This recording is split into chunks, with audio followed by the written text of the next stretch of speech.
حجاج بن یوسف ظالم تھا، ظلم کرتا تھا، زیادتی کرتا تھا۔ حضرت سعید بن جبیر ایک تابعی بزرگ تھے، اتنے بڑے بزرگ تھے کہ ساری رات نماز پڑھتے تھے، سارا سال روزہ رکھتے تھے۔ ایک دن انہوں نے منبر پہ بیٹھ کے کہا کہ حجاج ظلم سے باز آ جائے ورنہ اللہ کی لاٹھی بڑی بے آواز ہے۔ اللہ کی لاٹھی، اس کا کیا مطلب ہوتا ہے؟ اس کا مطلب ہے جب رب کی لاٹھی چلتی ہے تو اس کی آواز، جی اس کا پہلے کوئی پیغام، وہ پہلے اعلان نہیں کرتا کہ تگڑے ہو جاؤ لاٹھی چلنے لگی ہے، لاٹھی چلتی ہے پر اس کی آواز، سمجھ آ رہی ہے میری بات کی؟ جمعۃ الوداع کے لیے تشریف لانے والے احباب خاص غور فرمائیے گا۔ حجاج بن یوسف کو پتا چلا کہ حضرت سعید بن جبیر نے میرے خلاف بات کی، بلا لیا، کہنے لگا تو نے میرے خلاف بات کی ہے؟ فرمانے لگے کی ہے۔ کہنے لگا تجھے پتا ہے میں قتل کر دوں گا؟ آپ فرمانے لگے نہ تو زندگی کا مالک ہے نہ موت کا مالک ہے، تو کیسے قتل کر؟ کہنے لگا تجھے پتا ہے میرا؟ فرمایا میں نے تجھے نہیں، میں نے تو کئی شداد، کئی حماد، کئی قارون، کئی فرعون، کئی نمرود دیکھے، کئیوں کی داستانیں سنی، تو کون ہے؟ تو چھوٹا سا ہے۔ ایک جملہ ہے مولانا جلال الدین رومی کا، بڑے درویش تھے، ایک بات کہہ گئے، کہنے لگے نمرود جتنے پیسے نہیں، فرعون جتنی حکومت نہیں، قارون جتنی دولت نہیں، ورنہ فرمانے لگے میرے زمانے میں بھی کئی لوگوں کا خدا بننے کو دل کرتا ہے، کئی لوگوں کا دل کرتا ہے، لیکن نمرود جتنے پیسے، فرعون جتنی طاقت اور قارون جتنی دولت نہیں، ورنہ ہو سکتا ہے لوگ دعویٰ کر جائیں معاذ اللہ ثم معاذ اللہ۔ یہ آج سے کئی سو سال پہلے وہ کہہ رہے ہیں، آج تو حالات بڑے ابتر ہیں، اس کی نسبت خطرناک ہے۔ فرمانے لگے حضرت سعید بن جبیر تو زندگی موت کا مالک نہیں۔ کہنے لگا پکڑو، قتل کرو اسے، لے جاؤ۔ جب پکڑ کر کھینچ کر لے جا رہے تھے نا تو حضرت سعید بن جبیر مسکرانے لگے۔ اب ظالم کے سامنے مسکرائے تو اس کو بڑا غصہ آیا، یہ میرا مذاق اڑاتا ہے؟ بلا لیا، ادھر آؤ، کیوں مسکرا رہے ہو، کیا ہوا؟ تو حضرت سعید بن جبیر کہنے لگے میں مسکرا رہا ہوں تیری بیوقوفی پر اور اپنے اللہ کی دی ہوئی ڈھیل پر۔ میں مسکرا رہا ہوں کہ یا اللہ کیا بات ہے، کیا تیرا شان ہے، کیسے لوگوں کو ڈھیل دی ہوئی ہے۔ میں مسکرا رہا ہوں تیری بیوقوفی پر کہ تو سمجھتا ہے شاید مجھے پوچھنے والا کوئی نہیں۔ کہنے لگا اس کو باہر نہ لے جاؤ، میرے سامنے قتل کرو۔ ٹھیک ہے جی، قتل کرنے لگے تو حضرت سعید بن جبیر نے منہ کعبے کی جانب کر لیا، انی وجہت وجہی للذی فطر السماوات والارض حنیفا وما انا من المشرکین۔ جب آپ نے یہ آیتیں پڑھی نا کہ میں نے منہ کر لیا ہے اپنے رب کی جانب، کرو مجھے قتل، کہنے لگا نہیں نہیں، اس کا منہ پھیرو، کعبے کی طرف ہو کے قتل نہ ہو، ہے ظالم پر پاگل ہو گیا ہے۔ حضرت سعید بن جبیر کے حوصلے نے شکست دے دی، ناکام ہو گیا، مخبوط الحواس ہو، کہنے لگا اس کا منہ پھیر دو۔ جب کعبے سے پھیرا تو آپ فرمانے لگے للہ المشرق والمغرب فإنما تولى فثم وجه اللہ۔ اللہ فرماتا ہے تو مشرق اور مغرب سارا ہی اللہ کا ہے، جدھر بھی منہ کرو گے ادھر اللہ ہی اللہ ہے، جدھر بھی منہ کرو گے ادھر اللہ ہی اللہ ہے، چاروں جانب۔ پھیر دے جدھر منہ پھیرنا ہے، تو نے پھیر دیا منہ۔ حضرت سعید بن جبیر کے گلے پہ خنجر رکھا تو آپ نے ہاتھ اٹھائے، کہنے لگے اے اللہ میرے بعد اسے کسی اور پر مسلط نہ کرنا، میرے بعد کسی اور پر مسلط نہ، بس میں آخری ہوں۔ جب آپ ذبح ہوئے تو اتنا خون نکلا کہ لوگ کہتے ہیں جتنا اونٹ کے وجود سے نکلتا ہے، تر ہو گیا سارا اس کا دربار۔ ایک سمجھدار آدمی کو بلا کے کہنے لگا اتنا خون میں نے بڑے بندے قتل کرائے ہیں پر اتنا خون نہیں نکلا۔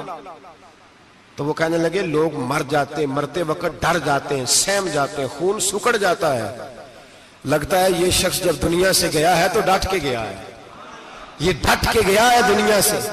حجاج بن یوسف رات کو سویا تو تڑپ کے اٹھا، کیا ہوا؟ گھر والے کہنے لگے کیا ہوا؟ کہنے لگے سعید بن جبیر خواب میں آیا اور کہتے ہیں اٹھ مجھے بتا تو نے مجھے کیوں قتل کیا، بتا کیوں مارا؟ اگلی رات پھر سویا تو وہی خواب، پھر سویا تو وہی خواب۔ گناہ نفسیاتی مریض بنا دیتا ہے، ظلم تجھے مخبوط الحواس کر دیتا ہے۔ جب تو زیادتی کرتا ہے تو اللہ فرماتے ہیں کہ میں تو اللہ کو بھولتا ہے، اللہ تجھے اپنا آپ بھلا دیتا، پھر تو بھول جاتا ہے، پھر تو سیدھے رستے پہ چلتا ہے پر بھٹک جاتا ہے، پھر تو صحیح رستوں کا تعین کر کے بھی گمراہ ہوتا ہے، پھر تو روز وہی گاڑی چلاتا ہے پر اب جب تو بریک لگاتا ہے تو نہیں لگتی، جب گناہوں کے ساتھ تو مخبوط الحواس ہوتا ہے تو روز وہ کاروبار کرتا ہے، لیکن جب تیرے گناہ تجھے گھیر لیتے ہیں پھر اسی کاروبار میں تو نقصان اٹھاتا ہے۔ حجاج بن یوسف تڑپتا ہے، روتا ہے، یہاں تک کہ بیمار ہو گیا، پیٹ میں درد ہوتی ہے، پتہ نہیں کیا ہوا، تکلیف ہوتی ہے، پتہ نہیں، سارے حکیم، طبیب، ڈاکٹر، کوئی نہ سمجھ سکا کہ بیماری کیا ہے۔ جو بیماریاں خدائی ہوتی ہیں ان کا لوگوں کو پتا، جو آزمائشیں رب کی جانب سے ہوتی ہیں وہ ڈاکٹروں کے ہتھے نہیں چڑھتی، جو تکلیفیں اللہ دیتا ہے ان کا حکیم طبیب علاج نہیں کر پاتے، مشکل، اور شفا اسی وقت ہوتی ہے جب اللہ دینا چاہے، اور جب رب ہی دینا نہ چاہے تو بڑے بڑے ڈاکٹر کہتے ہیں کہ ہمارے بس کی بات نہیں رہی۔ بغداد سے حکیم آئے، پیٹ دیکھا، کہنے لگے نہ تیرے معدے میں کوئی دقت ہے، نہ تیرے جگر میں، نہ کسی اور جگہ، ماجرا کیا ہے؟ ایک آخری علاج ہے، آخری، وہ کیا؟ گوشت کا چھوٹا سا ٹکڑا دھاگے کے ساتھ باندھ کے منہ میں ڈالا، اور پھر ایک باریک سا تنکا لے کے اس کو اندر ڈالنے لگے گلے میں۔ وہ گوشت کا ٹکڑا جب حلق کے اندر اتر گیا، اس حکیم نے واپس کھینچا تو کیسے ایسی بدبو آئی جیسی کبھی سونگی نہ تھی۔ جانور، کیڑے مکوڑے لگے ہوئے باہر نکلے، اور جب دیکھا تو جتنے محل میں لوگ بیٹھے تھے چلاتے ہوئے نکل گئے کہ یہ کیا مصیبتیں ہیں۔ حکیم بھی اٹھ کے دوڑنے لگا، کہا تجھے کیا ہوا؟ کہنے لگے حجاج تیری بیماری زمینی نہیں، تیری مصیبت زمینی نہیں۔ کہا میری مرض تک تم کیوں نہیں پہنچ پا رہے؟ تو کہنے لگے لگتا ہے تو بد دعا کا مریض ہے، لگتا ہے تو ظلم کا مریض ہے، تو جبر کا مریض ہے۔ تڑپتا رہا، سسکتا رہا۔ ایک وقت وہ بھی آیا کہ گھر والوں نے کمرے میں بند کر کے تالا لگا دیا، دیوار سے ٹکرے مارتا۔ او بھائی، جو گناہوں کے بیمار ہوتے ہیں انہیں شفا نہیں ہوتی، جو ظلم، جبر، بربریت کے بیمار ہوتے ہیں انہیں سکون قلبی میسر نہیں آتا۔ دوائیاں ان بیماریوں کی بنی ہوئی ہیں جو بیماریاں زمینی ہیں، جو بیماریاں خوراک کی بد پرہیزی سے ہوتی ہیں، جو گناہوں کی بد پرہیزی سے ہوتی ہیں، ان کی بیماریاں، ان کی شفا توبہ ہے، ان کی شفا رجوع اللہ ہے، ان کی توبہ اللہ سے معافی مانگنے سے شفا ہوتی ہے۔ حجاج جب مرنے لگا تو بلایا، یہ رنگ بھی ذرا ملاحظہ کیجئے گا، دو چار قریبیوں کو بلایا، پتہ ہوتا ہے نا اپنے کرتوتوں کا آدمی کو، پتہ سارا ہے سردار نو کیتی ہے، پتہ ہوتا ہے سارا۔ بلا کے کہنے لگا جب میں مر جاؤں تو مجھے رات کو دفن کرنا۔ کیوں بھائی، عورت ہے؟ کہنے لگا نہیں، رات کو دفنانا۔ ٹھیک ہے، رات کو دفنا دیں گے۔ پھر کہنے لگا جب صبح ہو جائے تو صبح ہونے سے پہلے پہلے میری قبر زمین کے برابر کر دینا، نشان مٹا دینا۔ کا وجہ تو کلمہ پڑھتا ہے اور حضور کا حکم ہے کہ قبر کم از کم ایک بالش، ایک گیٹ اونچی ہونی چاہیے زمین سے، کم از کم، تو تیری قبر مٹا دے۔ وجہ پتہ ہوتا ہے اپنے ظلموں کا۔ کہنے لگا مجھے پتا ہے لوگ میرے مرنے کے بعد میری قبر بھی نہیں چھوڑیں گے، دنیا میں تو میرے جبر کی وجہ سے کوئی آ نہ سکا، لیکن میری قبر بھی لوگ جنازوں میں باتیں شروع کر دیتے۔ جنازوں میں نے ایسی بھی داستانیں سنی ہے کہ کوئی مرا تو لوگ جوتوں کا ہار قبر پہ ڈال آئے۔ نہیں بھائی، تو جب زندہ تھا تو تیرے جبر ظلم کی وجہ سے نہیں کو بول سکا۔ ایک تو ہے قیامت میں حساب ہوگا، یہاں دنیا میں حساب ہونے لگتا ہے۔ اتنی لمبی زبانیں لوگوں کی لٹک کر مرتے وقت باہر نکل آتی ہیں۔ دعا کریں، جمعہ ہے، اللہ تعالیٰ ایمان کی موت عطا فرمائے۔ دعا فرمائے رب تعالیٰ، اللہ تبارک و تعالیٰ توبہ کر کے جانے کی توفیق عطا فرمائے۔ جاگے جاگے اور سنے اور دعا کرے، اے اللہ تو ہمیں ظلم سے ویسے ہی محفوظ فرما، اگر ہم زیادتی کرنے لگے تو اے اللہ ہمیں اس سے منع فرما، ہمیں اس سے تو یہ توفیق دے کہ ہم باز آ جائیں اس گناہ سے۔ میرے بھائی، ایک تو دنیا میں سزا ہے، پھر قیامت کی سزا ہے، اور وہ زیادہ سخت ہے، وہ زیادہ سخت ہے۔ ہم لوگوں نے نا ہیلے بہانے بڑے بنائے ہوئے ہیں، بینک کے ساتھ کاروبار کرنے والا کہتا ہے نہیں نہیں مجبوراً لیا ہے، مجبوراً مر رہا تھا تو آخری لبوں پہ تھا تو جائز ہے، جائز ہے۔ اس وقت جب تجھے کھانے کو لقمہ نہ لگے تو حرام کھانا بھی جائز ہے، کیا دقت تھی؟ کیوں اللہ رسول کے مقابلے میں کھڑا ہوا تو؟ کیوں سود کا دھندا کیا؟ کیا تکلیف تھی؟ کہاں تو الجھ گیا تھا؟ ہم جان بوجھ کے اپنے لیے جہنم کٹھی کرتے ہیں، پھر کہتے ہیں سکون نہیں زندگی میں۔ کہاں سکون آئے گا؟ کیسے آئے گا؟ ہم نے خود آگ لگائی ہے چمن میں اپنے، جو قیامت کی سزا ہے۔ میرے نبی پاک علیہ السلام نے فرمایا رب تمہیں سامنے کھڑا کرے گا، اور کس طرح کھڑا کرے گا؟ فرمایا لوگوں کے وجود سے کپڑے اتر جائیں گے، زمین اس طرح دہکے گی جس طرح تانبا زمین پہ رکھا جائے اور آگ جلائی جائے۔ تانبا دیکھا آپ لوگوں نے؟ یہ بھی گرمی گزری ہے نا، تو فرش پر جب سورج پڑتا تھا تو ننگے پاؤں چلا نہیں جاتا تھا، صحیح کہہ رہا ہوں؟ ننگے پاؤں، بچے کا پیر زمین پہ لگتا تو چیخ اٹھتے ہیں، کہتے ہیں اوہ جل گیا پیر، حالانکہ یہ فرش دنیا کے۔ اور اگر تانبے کے اندر خاصیت ہے کہ اگر کوئی دھات جلدی اور زیادہ گرم ہوتی ہے تو وہ تانبا ہے۔ میرے نبی نے مثال دی تو اس کی دی جو سخت تھا، فرمایا تانبے کی طرح زمین تپائی جائے گی اور پھر ننگے پاؤں رب تمہیں کھڑا کرے گا۔ آج سورج کی پشت تمہاری جانب ہے، قیامت میں منہ تمہاری جانب ہوگا۔ نیزہ آپ نے دیکھا ہوگا، نیزہ ہوتا تھا، فرمایا یہ جو تم نیزے دیکھتے ہو صرف 1.25 نیزے کے برابر سورج قریب آ جائے گا، اور پھر اللہ تمہیں سامنے کھڑا کر کے تم سے سوال جواب کرے گا۔ اور حضور نے کہہ دیا ہے تو اب کسی نعت خواں کے کہنے سے بات بدل سکتی؟ کسی پیر کے کہنے سے جملہ بدل سکتا؟ کسی خطیب کے کہنے سے فکر نہ کرنا وہ سامنے جنت پڑی ہے، اب بات بدل سکتی؟ خدا کی رحمت پر بھروسہ رکھنا ضروری ہے، نبی پاک کی شفاعت کی امید رکھنا، بولیے، لیکن جو حضور نے بیان کیا ہے اس کو ماننا بھی یہ بھی ضروری ہے۔ میرے نبی پاک نے فرمایا اللہ تم سے حساب لے گا اور اللہ پوچھے گا، تم نے جواب دینا ہے۔ حضور کس کس شے کا؟ فرمایا جو پہنتے ہو اس کا جواب نہیں دینا، جو کھاتے ہو اس کا جواب نہیں دینا، جو اللہ کے راستے میں دیتے ہو اس کا جواب، باقی ہر شے کا جواب دینا ہے۔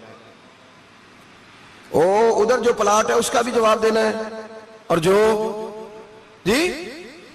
جو بچوں کو پیسے بتائے ان کا بھی جواب دینا ہے، جو چھپائے ہیں ان کا بھی۔ ثم لتسألن یومئذ عن النعیم، جو کمیٹی اپنے محلے میں ڈالی ہے اس کا بھی جواب دینا ہے، جو سسرال کے علاقے میں ابا جی سے چوری ڈالی ہوئی ہے اس کا جواب بھی، سب کا جواب دینا ہے، تمام حساب کتاب۔ اور اللہ فرماتے ہیں میں سامنے کھڑا کر کے ہر سوال کا تجھے ہر سوال کا جواب صاحب۔ اچھا یہ جو بڑے لوگ تھے وہ حساب سے ڈرتے تھے، ہم چھوٹے لوگ ہیں ہم حساب سے ہم نہیں ڈرتے، ہم کہتے ہیں دیکھی جائے گی۔ بڑے لوگ جو تھے وہ حساب سے، حضرت ابو بکر صدیق دعا کرایا کرتے تھے، دعا کرو اللہ مجھ سے حساب نہ پوچھے۔ حضرت عمر فاروق رضی اللہ تعالیٰ عنہ اپنے بیٹے سے کہتے تھے بیٹا اپنے باپ کے لیے رحمت کی دعا کرنا، میں درگزر والا ہوں، میں حساب والا کوئی نہیں۔ بڑے لوگ ڈرتے تھے، بڑے لوگ۔ حضرت عثمان غنی قبر پہ کھڑے ہوتے تھے تو داڑھی آنسوؤں سے بھیگ جاتی، غلام کہتے ہیں حضور 3 دفعہ نبی پاک نے آپ کو جنت کی بشارت دی ہے، 3 دفعہ بشارت دی ہے تو آپ کیوں اتنا روتے ہیں؟ عثمان غنی فرماتے جس رسول نے مجھے جنتی کہا ہے اسی محبوب نے مجھے فرمایا تھا عثمان قبر آخرت کی منزلوں میں سے پہلی منزل ہے۔ اور آپ فرماتے میرے تو کمرے میں دیا گل ہو جائے تو مجھے ڈر لگتا ہے، اس میں تو مکمل اندھیرا ہے۔ آپ فرماتے کھڑکیاں بند ہو تو دم گھٹنے لگتا ہے، اس کو تو دروازہ ہی کوئی نہیں، روشن دان تک نہیں۔ بھائی جو بڑے تھے وہ ڈر رہے تھے۔ مولا علی شیر خدا نماز کا وضو کر کے کانپتے تھے، کانپتے۔ علی آپ مرحب کے سامنے نہیں کانپے، خیبر کا دروازہ اکھاڑتے نہیں کانپے، بدر احد خندق حنین اور خیبر میں نہیں کانپے، تو یہاں آپ فرمانے لگے مالک کے سامنے جاتے ہوئے ڈر آتا ہے۔ بڑے لوگ کانپتے تھے، بڑے لوگ۔ آج کون سا جمعہ ہے؟ سارے بولیے۔ حالانکہ یہ اگلے سال دوبارہ آئے گا، ہمارا نہیں پتا کہ ہم ودا ہو جائیں کہ کیا بنے۔ یہ کون سا جمعہ ہے؟ آیا جمعہ الوداع، آئے ہم پڑھیں۔ آج ایک فکر لے کر کے جانا، ایک سوچ جہاں روز رات کو بیٹے کی ٹینشن، بیٹی کی ٹینشن، بھائی کی ٹینشن، پوتے کی ٹینشن ہوتی ہے نا، ایک ٹینشن اور اپنے آج ایک ٹینشن بڑھا لو، قبر کی ٹینشن پیدا کر لو، قیامت کی تھوڑی سی فکر کر لو، تھوڑی سی ایک لمحے کے لیے صحیح تھوڑا خیال پیدا کرے۔ حضرت حسن بصری نام سنا ہوا ہے نا، یہ حضرت علی کے شاگرد ہیں، نبی پاک کے گھر میں آ جاتے تھے کئی دفعہ، بچے تھے جب۔ حضرت حسن بصری تابعی ہیں، فرماتے خانہ کعبہ میں عمرہ کرنے گیا، طواف کعبہ کر رہا تھا تو بڑا عجیب منظر ہوا، رات کی تنہائی ہوئی، اس وقت کئی دفعہ طواف بند بھی ہوتا تھا، اس لیے کہ رش کم ہوتا تھا تو رات کو سب سو جاتے۔ کہتے رات ذرا گہری ہوئی تو لوگ اپنا اپنا خیمہ لے کے جاتے تھے، اب تو ہوٹل ہے نا تو خیمے لگتے تھے، لوگ خیمہ لے کے جاتے تھے، جہاں جگہ ملتی تھی خیمہ لگا کے رہتے تھے۔ فرماتے میں رات کو سویا خیمے میں، ایک دردناک آواز آئی، میٹھی ہے دھیمی ہے پر درد بڑا ہے، کوئی رونے والا رو کے کہتا ہے اللہ حساب قیامت میں مجھ سے نہ لینا، اے اللہ تنہائی میں جتنا مرضی حساب لینا پر لوگوں کے سامنے نہ لینا۔ اور پھر کہتا ہے اللہ فضل تو تب کرے جب تو میرا حساب پوچھے ہی نہ۔ پھر چند منٹ گزرے تو پھر وہ رونے لگا، میرے کانوں میں آواز آئی، کہنے لگا اے اللہ حساب تو ان کا لیا جاتا ہے جو حساب کے قابل ہوتے ہیں۔ اعلیٰ حضرت کہتے ہیں نا رضا سے تو کیا حساب لے گا، رضا بھی کسی حساب میں ہے، اے اللہ میں قابل نہیں، مجھ سے حساب نہ لینا۔ کہتے تھوڑی دیر گزری تو پھر وہ رونے لگا، پھر ذرا سانس سنبھلے تو پھر کہنے لگا اے اللہ میں تو لوگوں کو کوئی بندہ حساب پوچھ لے تو نہیں دے سکتا، میں تجھے کیسے حساب دوں گا، پھر تڑپنے لگا۔ کہتے تھوڑی دیر گزری تو پھر ایک لفظ انہوں نے کہے رونے والے نے، کہنے لگے اللہ دیکھ تیرے محبوب کا فرمان ہے جو معافی مانگے تو اسے معاف کر دیا کرتا ہے، اے اللہ میں معافی مانگنے آیا ہوں اور مسجد نہیں آیا، میں کعبۃ اللہ ہی آ گیا ہوں۔ کہتے ہیں وہ اتنا روئے کہ چیخ آئی ان کی، اور جب دھڑام سے کوئی زمین پہ گرا تو میں پریشان ہوا کہ اب تو بے ہوش ہو گیا۔ فرماتے ہیں میں زور سے اٹھا فٹافٹ اور اس شخص کی طرف بڑھا، میرے دل میں خیال ہے کوئی گناہگار ہے بیچارہ، تو چلو میں بھی دعا کرتا ہوں، اس کو کہتا ہوں بیٹے فکر نہ کر اللہ تیری مدد کرے گا۔ فرماتے میں گیا اس نیت کے ساتھ کہ میں کہوں گا چلو اٹھو تم بھی دعا کرو میں بھی کرتا ہوں، اللہ ہم سے حساب نہ پوچھے۔ کہتے میں گیا تو وہ شخصیت بے ہوش پڑی تھی، کالے سیاہ بال ان کے چہرے پہ بکھرے ہوئے تھے۔ کہتے ہیں لوگوں جب میں نے زلفیں ہٹائیں چہرے سے تو میرا وجود کانپنے لگا آسمان ٹوٹ پڑے گا، زمین پھٹ جائے گی، ستارے بکھر جائیں گے، آج بہہ جائیں گے سمندر۔ فرماتے ہیں میری چیخیں نکل گئی، یہ کوئی گناہگار تو نہیں، یہ تو حضرت فاطمہ کے پوتے امام زین العابدین ہے، یہ تو امام حسین کا وہ بیٹا ہے جو کربلا میں تنہا بچے تھے۔ فرماتے ہیں میں امام کا چہرہ دیکھا تو بھاگ کے آیا اور میں نے اپنی داڑھی ان کے پیروں کے ساتھ مس کی اور میں نے کہا حضور اٹھئے۔ امام اٹھے تو میں نے کہا شہزادے تیرے تو اشارے سے اللہ کئی گناہگاروں کو بخشے گا، تیری تو دعا سے اللہ بخشے گا، یہ کیا کر رہے ہو؟ تو امام زین العابدین کہنے لگے حسن بصری ادھر آ یار، ادھر آؤ بزرگو، میرے دادا کے پاس رہنے والے ہو، میں نے نا آج ہی سنا ہے کہ اس کا عذاب بڑا سخت ہے، آؤ میرے لیے دعا کرو، اللہ پاک مجھ سے حساب نہ پوچھے۔ کہا حضور نہ کریں۔ آپ فرمانے لگے تجھے نہیں پتا کچھ چیزیں ایسی ہیں کہ رب نے اگر حساب پوچھا تو میں واقعی جواب نہیں دے پاؤں گا، چل کر میرے لیے دعا۔ کہتے میں نے ہاتھ باندھے حضور میں نہیں کرتا، اٹھا کہہ۔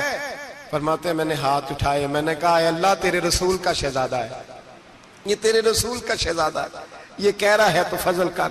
وہ بھائی جو بڑے تھے وہ تو تڑپتے تھے، سسکتے تھے۔ ابو علی ہیتی کہتے خانہ کعبہ میں پتھر پہ سر رگڑ رگڑ کے کوئی بوڑھا کہہ رہا تھا اے اللہ اول تو حساب نہ لینا، اور اگر لینا تو مجھے اندھا کر کے اٹھانا، میں تیرے نیک بندوں کے سامنے شرمندہ نہیں۔ اقبال رو پڑے، اقبال کچھ لوگوں نے لکھا ہے یہ آخری ربائی ہے ڈاکٹر اقبال کی، آخری، اس کے بعد شاید اس نے کلام نے کچھ سیرت نگاروں کا خیال ہے۔ اقبال مدینے کی طرف منہ کر کے کہنے لگے تو غنی از ہر دو عالم من فقیر، اللہ تو غنی ہے میں تو فقیر ہوں، روز محشر عذر ہائے من پذیر، اے اللہ اول تو میرا کوئی عذر قبول کر لینا محشر کے دن، اور اگر نہ کرنا ہوا اگر تمہیں بینم حسابم نہ گزیر، اگر ضرور ہی میرا حساب لینا ہے، اے اللہ اگر تو نے ضرور لینا ہے، اے اللہ اگر ضرور ہی لینا حساب، اول تو میرا عذر مان لینا، میری کمزوری پہ رحم کرنا، اے اللہ میرے بڑھاپے پر میری کمزوری پر رحم کرنا، اگر ضرور حساب لینا ہے از نگاہ مصطفیٰ پنہا بغیر، تو اے اللہ ذرا حضور کی نگاہوں سے اوجل کر کے لینا، اے اللہ مجھے شرم آئے گی، میرے مصطفیٰ کریم فرمائیں گے میں تو تجھے ہر بات سمجھا کے آیا، ایک جگہ تیری رہنمائی کر کے آیا، تو کیسے عمل کما، ذرا اوجھل کر کے از نگاہ مصطفیٰ پنہا بغیر، ذرا حضور کی آنکھوں سے اوجھل کر کے سائیڈ پہ کر کے لینا، میں برداشت نہیں کر پاؤں گا۔ حضرت ابو علی ایتی کہتے ہیں بابے نے سر رکھا ہوا ہے اور کہتے ہیں اللہ مجھے اندھا کر کے اٹھانا، فرماتے میں گیا، میں نے کہا چلو میں دعا کرتا ہوں جا کے، فرماتے جب میں نے جا کے بزرگوں کی کمر پہ ہاتھ رکھا، ان کا چہرہ دیکھا تو یہ کوئی گناہگار تو نہیں، یہ تو بغداد کے پیر عبد القادر جیلانی ہے، یہ تو محبوب سبحانی غوث سمدانی ہے، یہ تو وہ شخص ہے جو قدم لگائے تو اللہ ولایت عطا کرتا ہے۔ جو بڑے تھے وہ ڈر رہے تھے، معین الملت والدین، عطائے رسول، ہند الولی، غریب نواز حضرت خواجہ معین الدین اجمیری رحمت اللہ علیہ، خواجہ قطب الدین بختیار کاکی کو تنہائی میں بلا کے کہنے لگے معین الدین سید زادہ ہے، معین الدین حضور کے خاندان میں پیدا ہوا ہے، معین الدین سے اس کے پیر کو بڑی امیدیں تھیں، معین الدین کو رسول پاک نے ہندوستان بھیجا تھا، پر قطب الدین یار معین الدین تبلیغ کا حق نہیں ادا کر سکا۔ حضرت خواجہ قطب الدین کہنے لگے حضور 90 لاکھ تو مسلمان کر دیے، اور کیا حق تھا؟ فرمایا نہیں، جب تو تہجد کی نماز پڑھے نا بیٹا اپنے لیے دعا مانگنا تو خدا سے کہنا مولا میرے پیر کی کوتاہیاں معاف کر، وہ جس اعزاز کا تھا وہ کام نہیں کر سکتا، جو بڑے تھے ان کی تو باتیں بڑی تھی، یہ جو ہم چھوٹے آئے ہیں نا نئے، ٹکٹیں دیتے پھرتے ہیں، ٹکٹیں، بے نمازی جاہل ان پڑھ پیر ٹکٹیں بانٹتا ہے لوگوں کو، تو بھی بخشا ہے تو بھی بخشا ہے، وہ 90 لاکھ لوگوں کو رائے حق پر لگا کے بھی کہتے تھے نہیں حق تو یہ ہے کہ حق ادا نہ ہوا، حق تو یہ ہے کہ حق، کوئی شاہی پلے نہیں، ڈٹا ہوا کھڑا ہے مسلمان، ڈٹا ہوا، یہ حساب سنے۔ کسی نے حضرت ابو ہریرہ سے کہا کہ کوئی ایسی حدیث سناؤ جو آپ کو بھی بڑی محبوب ہو، حضرت ابو ہریرہ نے چیخ ماری، رونے لگے اور بے ہوش ہو گئے، پھر ہلایا پانی پلایا، اٹھے، کہا حضور بات کی تھی حدیث سنائے، پھر رونے لگے۔ ہمیں تو نہیں نہ رونا آتا، ہمیں تو تب آتا ہے جب بیٹا بات نہ مانے، ہمیں تو تب آتا ہے جب کاروبار میں نقصان ہو جائے، ہمیں تو تب رونا آتا ہے جب ہمارا کوئی دوست ہمارے بارے میں غلط بات کر دے، بے عزتی دنیا کی ہو جائے۔ حضرت ابو ہریرہ 3 دفعہ ہوش آیا، 3 دفعہ روئے اور کہنے لگے عزیزو یہ وہ والی حدیث ہے کہ میں سوچتا بھی ہوں تو میں تڑپ اٹھتا ہوں۔ کہا کون سی حدیث؟ تو حضرت ابو ہریرہ کہنے لگے میں نے نبی پاک سے سنا ہے قیامت میں سب سے پہلے علماء کا حساب ہوگا، سب سے پہلے علماء کا۔ رب کریم فرمائے گا تمہاری دین کے نام پر بڑی موجیں تھیں، تمہارے بڑے پوسٹر چھپتے تھے، لائنیں بنا کے لوگ تمہارے ہاتھ چومتے تھے، لوگ تمہاری گڑی کو بھی چومنا اپنے لیے سعادت سمجھتے تھے۔ بتاؤ میرے رسول کے نام پر کھانے والوں کیا کر کے آئے ہو؟ عمل بتاؤ، عمل، موج بڑی کی نا تم نے، بتاؤ عمل۔ علماء عالم عرض کرے گا اے اللہ میں جگہ جگہ تیرے رسول کے دین کی بات کرتا تھا، میں قرآن کے درس دیتا تھا، میں راتیں بیدار رہ کے تیاریاں کرتا تھا، میں جو بن سکا کیا۔ رب فرمائے گا نہیں، تو نے تو اس لیے کیا تھا کہ لوگ تجھے پیر صاحب کہیں، مولانا صاحب کہیں، تیرے نعرے لگائیں، تو لگے نہیں پھر تیرے نعرے، پھر لوگوں نے لمبے لمبے القابات پکارے نہیں تیرے. حضور سید عالم علیہ السلام فرماتے ہیں پہلا حساب اس کا لے گا جو عالم کہلاتا تھا. رب پوچھے گا تجھے طاقت دی، ہمت دی، بولنے کی صلاحیت دی، اپنے فضل سے دی، بتا کیا کما کے آیا ہے. حضرت ابو ہریرہ روتے ہیں، کہتے ہیں میں بھی تو حدیثیں سناتا ہوں، میں بھی تو عالم ہوں، میرے پیچھے بھی تو لوگ بھاگتے ہیں. لوگوں بتاؤ اگر اللہ نے ابو ہریرہ سے پوچھا تو کیا جواب دے گا؟ اللہ فرمائے گا علماء کے لیے بخاری مسلم ہے، انہیں اٹھاؤ اور جہنم میں ڈال دو. امام غزالی فرماتے ہیں اگر کسی عالم کو سزا ملی تو سخت سخت عالم کو ملے گی. دعا فرمائیں اللہ میرے جیسے لوگوں کو ہدایت کا رستہ عطا فرمائے، اور جو کہتے ہیں سمجھتے ہیں اللہ اس پر عمل کی توفیق عطا فرمائے. فرمایا حضرت ابو ہریرہ نے دوسرے نمبر پر سخی اللہ کی بارگاہ میں کھڑا کیا جائے، مالدار. رب فرمائے گا بول کچھ ایسے بھی تھے جن کے پاس شام کی روٹی نہیں تھی، تجھے میں نے تیری تجوری بھر کے تجھے دولت عطا کی، تجھے وراثت میں میں نے مربے دیے، جائیدادیں دی. بتا وہ کچھ وہ تھے سویرے مزدوری کرنے جاتے تھے، کما کے لاتے تھے، ہزاروں روپیہ تیری بینک میں پڑا تھا، بتا کیا کیا تو نے؟ اے اللہ میں نے مسجد میں دیے، مدرسے میں دیے، 30 دن افطاریاں پکاتا رہا. اللہ فرمائے گا تو جھوٹ بولتا ہے، تو سارا کچھ اس لیے کرتا تھا کہ لوگ تجھے سخی کہے. ہاں ہاں تیرا اعلان ہوا مسجد میں، لوگوں نے کہا وہ دیکھو کتنے پیسے دے رہا ہے، اس کا وہ دیکھو نام لکھا ہوا ہے ہسپتال کے ایک کونے میں کہ یہ والا بلاک فلاں سیٹھ صاحب نے بنایا، یہ دیکھو لکھا ہوا ہے کہ یہ کمرہ مدرسے کا اس نے بنایا. تو لکھ دیا گیا، نعرے لگ گئے، اب جا دوڑ جا. اللہ جہنم میں پھینک دے گا. فرمایا پھر شہید کھڑا کیا جائے گا. ہاں بھئی تجھے طاقت دی، ہمت دی، بتا کہاں خرچ کی، کہاں؟ اے اللہ شہید ہی ہو گیا. فرمایا وہ تو اس لیے ہوا تھا کہ لوگ تجھے شہید کہیں، بہادر کہیں، تیرے نام پہ روڈ کا نام رکھا جائے، تمغہ حسن کارکردگی ملے سو مل گیا. میرے لیے بتا کیا کر کے آیا ہے، میرے لیے. اسے اٹھاؤ اور جہنم میں پھینک دو. بھائیو عذاب کڑا ہے، عذاب سخت ہے، حساب سخت ہے، اور جو حساب لینے والا ہے اس کو. میں نا تراویح ہو رہی تھی تو قاری صاحب نے ایک سورہ یاسین شروع کی، وَامْتَازُوا الْيَوْمَ أَيُّهَا الْمُجْرِمُونَ. اللہ فرماتا ہے قیامت میں کہوں گا مجرم جو ہے نا وہ صفوں سے باہر آ جائے، صفوں سے باہر آ جائے. ایک ہمارے فزکس کے ٹیچر ہوتے تھے تو بڑی سخت چھڑی مارتے تھے. تو جب وہ قد بھی بڑا تھا، جلال بھی بڑا تھا، اور اصول بڑے اچھے انسان تھے لیکن سخت تھے، تو مجھے یاد آتا تھا کہ جب وہ سویرے آ کے کہتے جس نے کام نہیں لکھا وہ باہر نکل آئے. 2 قسم کی چوٹ لگتی تھی. ایک تو خیال یہ آتا تھا کہ شرمندگی بڑی ہوگی کہ سارے سٹوڈنٹ بیٹھے ہیں اور 2 3 4 ان کو کہا وہاں مرغے بن جاؤ، بڑی شرم آتی تھی. اور پھر جب وہ مارتے تھے اتنا سخت مارتے تھے کہ کئی دن تکلیف رہتی تھی، بتایا نہیں جاتا تھا.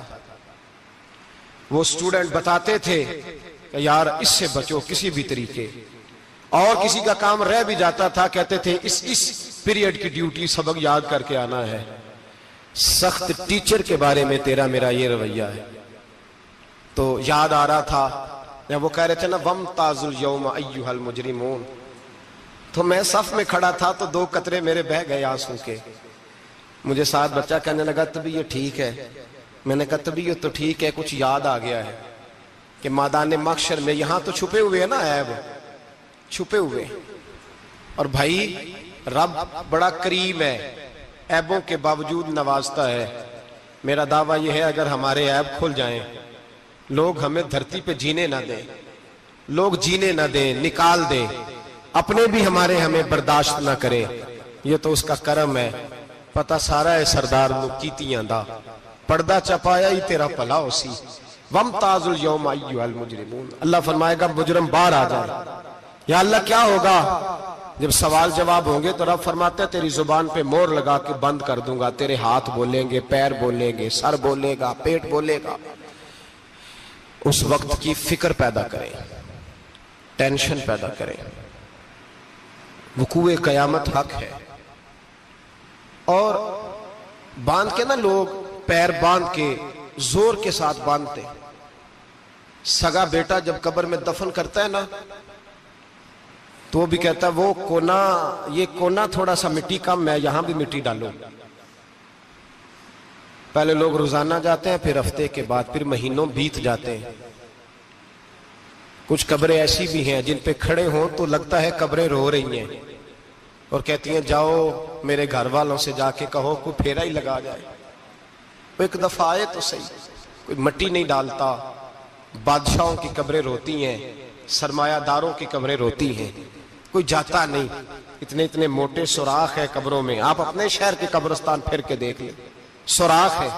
او بھائی، حضرت مولا علی شیر خدا قبرستان گئے تو پہلے رونے لگے، پھر کہنے لگے قبروں والوں کیا حال ہے تمہارا؟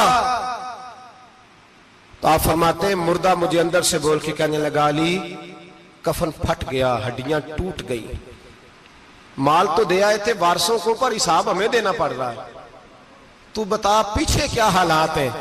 تو حضرت علی کہنے لگے تمہاری بیویوں نے اور نکاح کر لیے، تمہارے دوستوں نے نئے دوست بنا لیے، تمہاری اولادوں نے تمہارے بغیر جینا سیکھ لیا، تمہاری جائیدادیں بٹ گئیں، تمہارا پیسہ تقسیم ہو گیا۔ پہلے تو کوئی تمہارا نام لیتا تھا، اب تو تمہارا ذکر ختم ہو گیا ہے، اب تو ایک دو نسل تک تمہارا ذکر تھا، اب تو تمہیں یاد ہی کوئی نہیں کرتا۔ کہتے ہیں لوگ یہاں کوئی رہا کرتا تھا، یہاں کوئی ہوا کرتا تھا، اب تو تم قصہ پارینہ، قصہ ماضی ہو گئے۔ حساب کا وقت قریب ہے، قریب آ گیا وقت۔ اللہ فرماتے ہیں اقترب للناس حسابهم وهم فی غفلۃ معرضون، فرمایا حساب کا وقت قریب آ گیا ہے تو ابھی بھی غافل ہے۔ جمعۃ الوداع ایک پریشانی لگانے کا ارادہ تھا، بڑی پریشانیاں پالی ہیں، ایک پریشانی اور پال لو، جس کو یہ پریشانی لگ جائے اس کے عمل سنورنے لگ جاتا ہے۔ یہ پریشانی پال لو کہ اگر مجھے حساب دینا پڑے۔ حضرت عمر کا فرمان، آپ فرمایا کرتے تھے اپنا حساب خود کر لو قبل اس کے کہ اللہ تمہارا حساب کرے۔ خود کر لو اپنا حساب، خود کھاتے ٹھیک کر کے رکھو، چیک کر کے رکھو۔ میری دعا ہے اللہ پاک ہمیں ان میں شامل کرے جن کو وہ معاف کرنے والا ہے۔ آمین تو کہہ دے۔ اللہ تبارک و تعالی ہمیں ان لوگوں میں شامل کرے جنہیں اللہ بغیر حساب جنت عطا کرنے والا ہے۔ فکر پیدا کریں، سوچ پیدا کریں۔ اللہ تبارک و تعالیٰ کو راضی کرنے کے ایام ہے اور اس کی رضا کی طرف توجہ کریں سارے حضرات۔ اللہ تبارک و تعالیٰ آپ کو سعادت مندیاں اور برکتیں عطا فرمائے۔ آخر دعوانا